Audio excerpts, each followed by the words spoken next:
கல்வி பயின்று சென்னை இராணுவ பயிற்சியை தொடங்கி மிக குறுகிய வயதில் மேஜர் பொறுப்பேற்றவர் மேஜர் சரவணன். எதிரிகளை இந்த தேசத்தில் இருந்து ஒரு பிடி மண்ணை கூட கைப்பற்ற விட மாட்டேன் என்கிற மன உறுதியோடு அவர்களின் முகாம்களை அழிக்க முன்னேறினார் மேஜர் சரவணன்.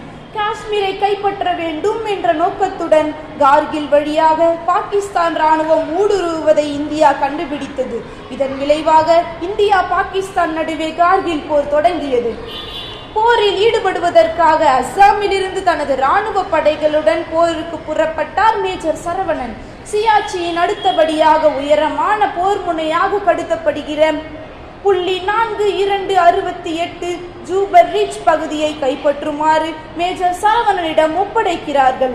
1999 மே 29 அதிகாலை 4 மணிக்கு எதிரிகளின் மீது அதிதீவிர தாக்குதல் நடத்திய போது மேஜர் சரவணனுக்கு வயிற்றில் காயம் ஏற்பட மற்ற வீரர்களும் காயமடைய படை தளபதி பின்வாங்குமாறு கட்டளையிட்டார். நம் நாட்டை கைப்பற்ற வேண்டும் என்ற நோக்கத்துடன் பின்வாங்காமல் முன்னேறி போய்கொண்டே இருந்தார் மேஜர் சரவணன்.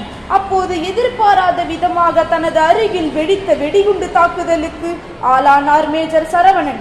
மற்றொரு புறம் துப்பாக்கி தோட்டாக்களும் அவரது உடலை பதம் பார்த்தன. காயமடைந்த அவரை திரும்பி வருமாறு அழைப்பு விடுக்கப்பட்டது. ஆனால் நான் வீழ்வேன் என்று நினைத்தாயோ எனும் மரண பிடியிலும் 2 எதிரிகளை கொன்று தாய் நாட்டிற்காக தனது 26 வயதில் தன் இன்னுயிரை ஈத்தார் மேஜர் சரவணன்.